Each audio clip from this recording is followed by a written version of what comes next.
Today I'm going to be working on a CB100 motor.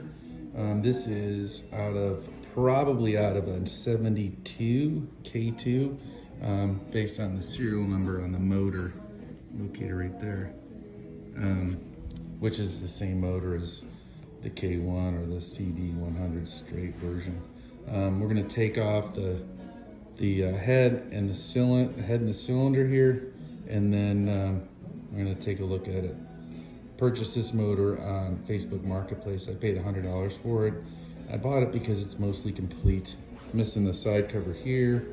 It did have a carburetor on there. I already removed that. It's very straightforward.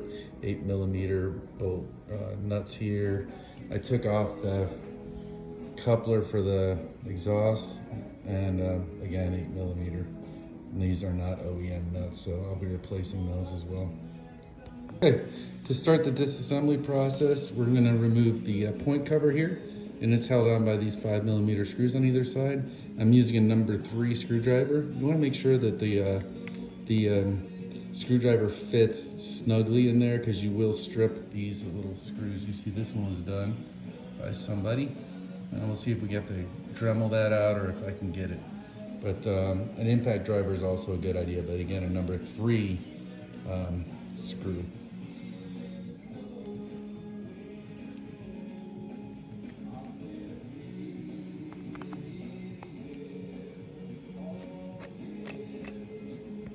So removing the point cover exposes the contact breaker, this plate right here, and this removes with again I think these are 6mm Phillips head, and we might have to go down to a smaller Phillips head screw, but it says loosen. I just remove them. There's a washer underneath there, so you want to make sure you don't lose that. Okay, so once you remove the 2 screws here and here, just pull this rubber piece out, and the contact breaker should just slide off there. And that's what you got. We're going to remove this, I think it's called a spark advancer or retard, and we just need to remove this nut here. This will spin with the engine, so you can use an impact driver on it, and it should just pop right off. Okay, so I've loosened it, and there's a washer. Again, you don't want to lose.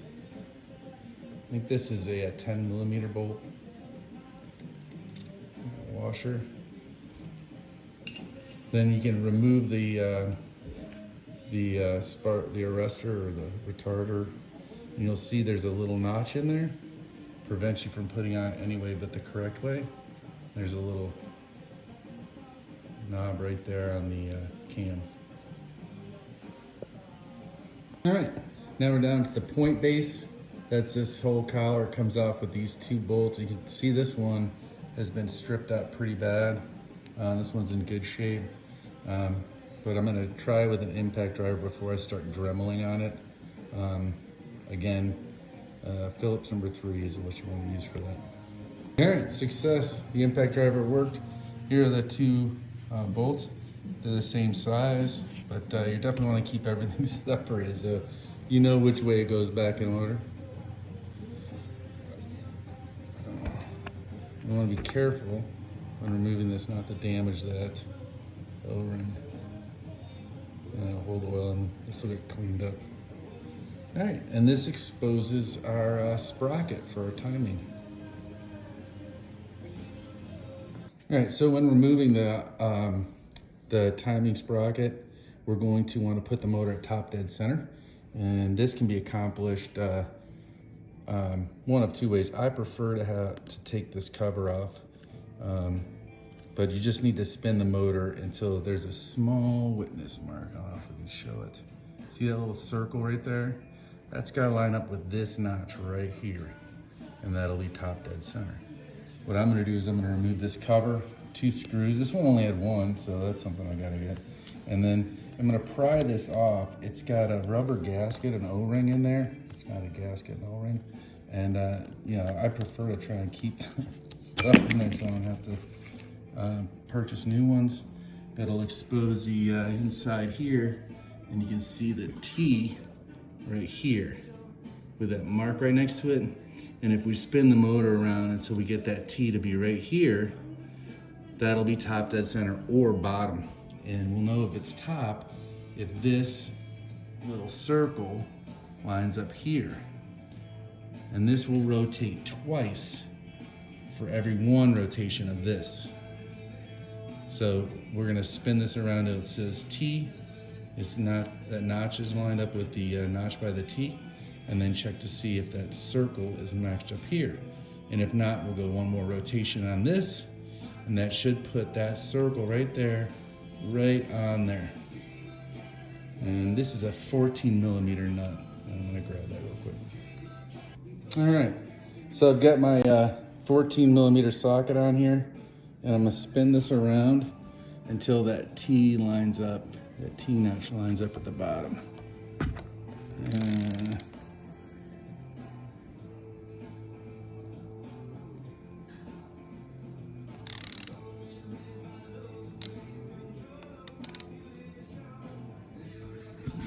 Let's see.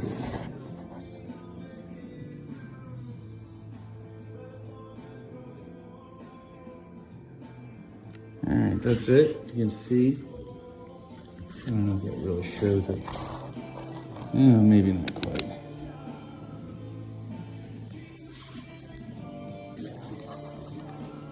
That's pretty good. I don't know if I can illustrate that, but if we go up here, we look for that witness mark, we see, oh, there isn't one. It's down here, right there. You see that circle? So we need to spin this one more time around.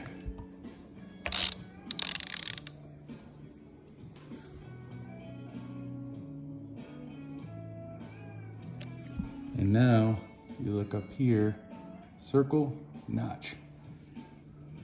So we're at top dead center now, and we can remove these. These are 10 millimeter bolts, and you're definitely gonna use the impact driver. It will spin the motor just a hair, because at top dead center, it's gonna move real easily because the piston doesn't actually move for just a few degrees there. So an impact driver will prevent you from having to, from spinning the motor while you're trying to get that nut off.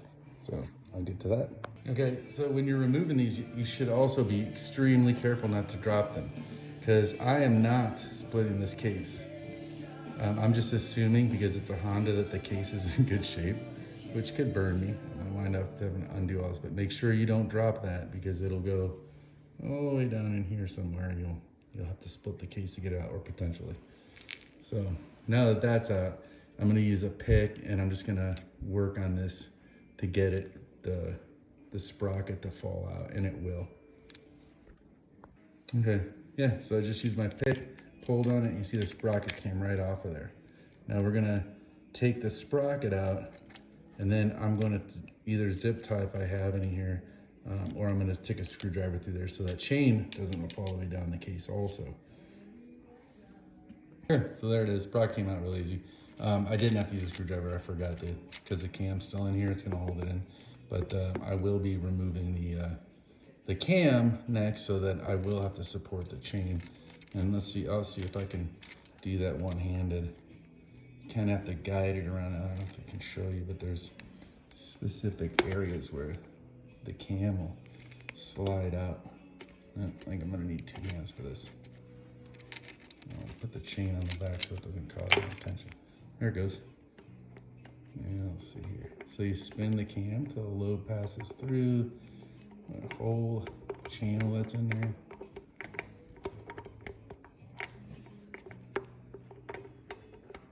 And it's kind of a pain in the ass, but it'll come.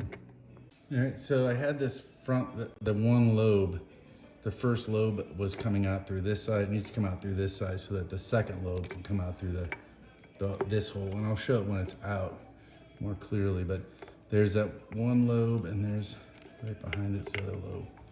And the chain is binding up a little bit because it's not real flexible. And there it is. There's the cam out. Sorry, my camera work is one-handed. All right. And there's the holes I was referring to.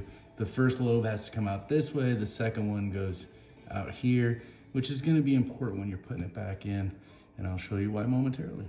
All right, so we got our cam out. We're gonna remove these 8mm head bolts here. There's 4 of them. I've already loosened these. I don't do one all at a time. Because you put it in opposite each other before you torque them down. So that's kind of how I take them out. I don't know if I have to, it's just, I guess, a precaution, but I've loosened all these. So if that makes any sense, I loosen this one, then I loosen this one just a hair. Then I loosen this one, then I loosen this one. Go back, forth, until there's just no tension on it, and then it doesn't matter. Underneath each one of these 8mm bolts is a copper washer. You can see that right there. So these should probably be replaced. I don't always do that. Sometimes I just clean them and use them. Okay, so I removed the head bolts, nuts, and I've removed the copper washers. Now I gotta remove, this is the chain tensioner bolt that's in the head, and I gotta remove this bolt right here that goes down into the cylinder. Once I do that, I can knock the head free, and hopefully it comes off. We'll see how that goes. I've already loosened these, so let's see here. Keep this on the video. My girlfriend was supposed to be helping me record this, but it's hair washing day. I don't know if you have hair, I do not. So she is not available for this. See that bolt? This goes through the tensioner and it pivots on that bolt right there. And it also has a washer. And this is a 10mm bolt. And we got this one, which you can't get off really until you remove the cam, because the cam would be in the way getting your screwdriver or socket on it. I'm really happy the way this one's coming apart. A lot of times these old bolts, you want to use some penetrating oil before you start going after them. Save yourself some aggravation of having to drill out screws and bolts and whatnot. But I let this thing warm up pretty long in my kitchen, so there it goes. And there's also a washer on that you don't want to lose. I'm gonna leave it on there, see if it stays. It does. I'm gonna take the washer out there. Okay, so now I should be able to knock this thing loose. And I'm gonna put this, my phone, I'll see here.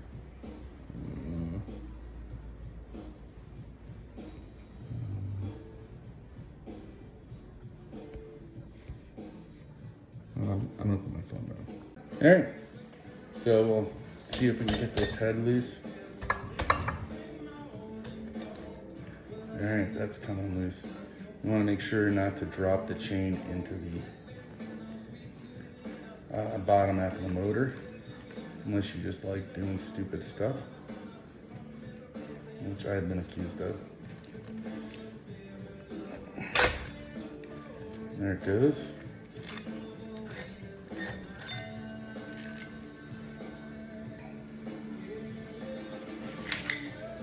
All right, so I got the chain here.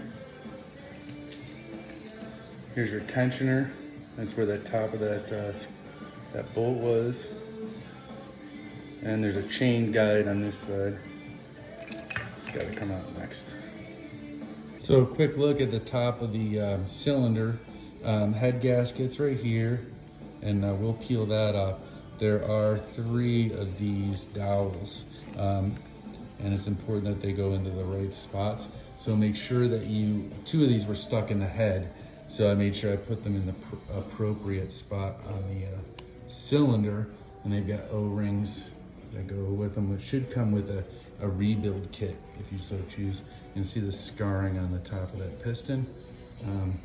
I hit it a couple times, but it's just, it's not dinged up. So we'll measure it and make sure we can reuse that piston.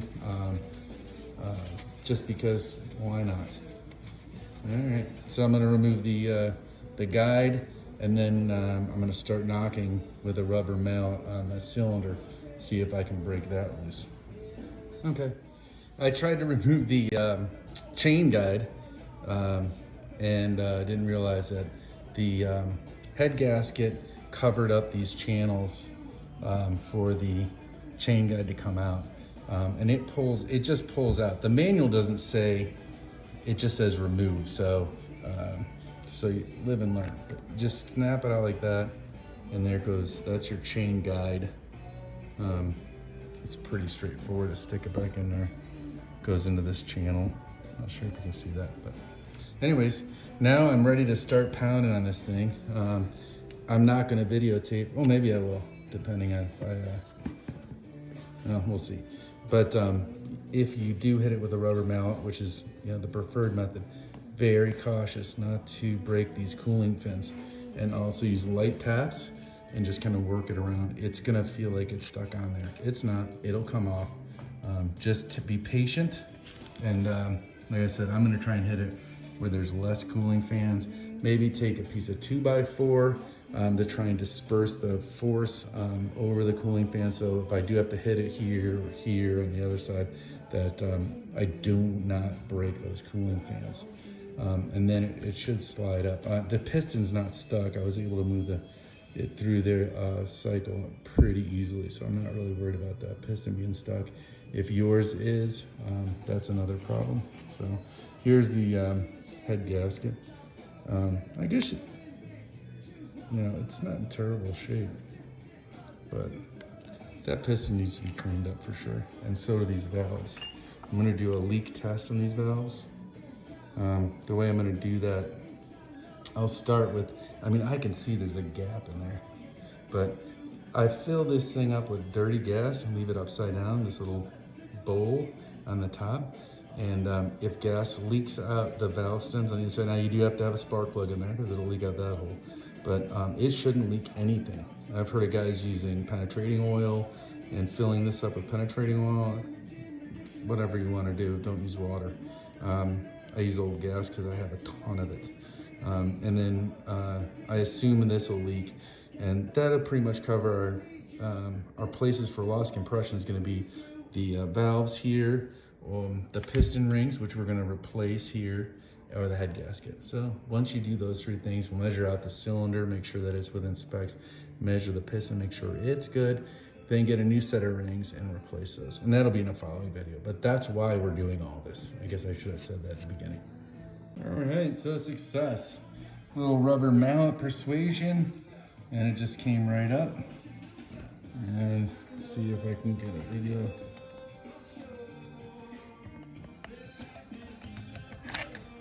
There it goes. And then we'll take a quick look in here, see if there's any ridges. I'm looking for like vertical scratches. So something that would indicate that metal was rubbing in there, but I don't see any. It looks really good. Not sure what that is. No ridge at all. Maybe somewhere here. Feels really good.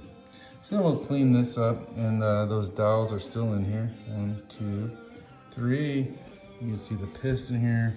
Next thing we're gonna do is remove these, there's a ring in there, and I will pull that out and show you what I did.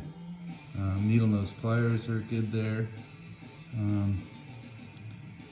But everything looks pretty good. Piston's a little bit funky, so we'll measure it and make sure that it doesn't need to be replaced. So I thought we'd take a look at this real quick and talk about the top of the motor and how we're going to reassemble it. There's a O-ring in here. There's another, I believe there's an O-ring in there. It's pretty dirty.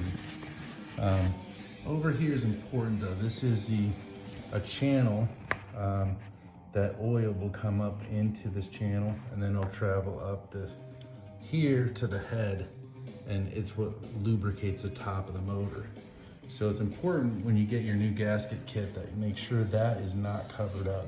And some of the cheaper aftermarket gasket kits maybe weren't cut right.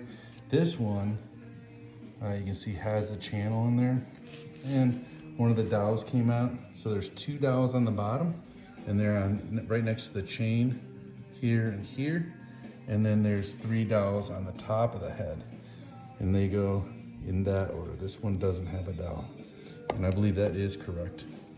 So I'm gonna remove the piston.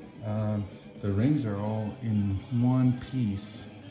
I'm not sure if that oil ring is correct. So we'll see. Anyways, that's where we're at. So here's the retaining ring that holds the wrist pin in, connects your piston to the rod, and there's a little dimple right there. I just used a pick to spin this around until the edge of this was on the edge of the opening, and then I pried it right out and it came out. Now the piston wrist pin should slide out the other way. I'm gonna need 2 hands for that. Or it should come out this way, I'm sorry, because this is the pin I removed. Let's see if I can get it one-handed. Well, it's moving.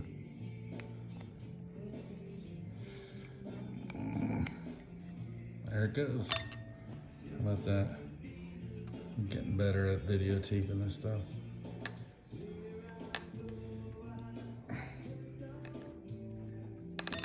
Well, I think I'm gonna need 2 hands because it's awfully oily. All right, so the wrist pin's out, and I'm gonna remove the cylinder, or piston rather, I apologize. It's important to note that the piston does go on in one direction. The exhaust side has a exhaust valve is smaller than the intake valve. So when you remove it, you're gonna make sure that when you put it back in there, that the larger wedge, and that's area for the intake valve, to not strike the head of the piston, and this would be the exhaust valve not striking the top of the piston. It's manufactured this way. And after I took it off, I saw this is a Honda piston, probably the original. I really don't know anything about this motor, but that's encouraging. I'm gonna take these rings off, and then we're gonna stick them back in the cylinder, and we'll measure them with basically a gapping tool, feeler gauge, to make sure that these rings are serviceable. And then I'm going to clean up the top of the piston, so you can see where all the carbon's built up on it. We'll also be doing the lapping the valves on the head, because they're really dirty, and that's going to be a different video. But that should solve our problems with any kind of compression not being. I think it's supposed to be 170 psi. I never even tested this one. I just assumed it needed to be done. I'm glad I pulled it apart. So there you go. So I'm going to conclude this video now with the engine disassembled. I'll do separate videos on what I do to clean the piston. I'll do a video on cleaning stuff, I guess. We have to clean the gasket off the bottom of the cylinder. It's still all on there, and it is critical that you don't damage that cylinder. I use a razor blade, but you got to be careful. And then we'll do a pseudo leak down test on the head, as described earlier, and then I'll do a separate video on pulling the valves out, and then cleaning those and lapping those valves. I think it deserves its own video. So stay tuned, like, comment, whatever. I don't know, these are fun. Take it easy, ride safe.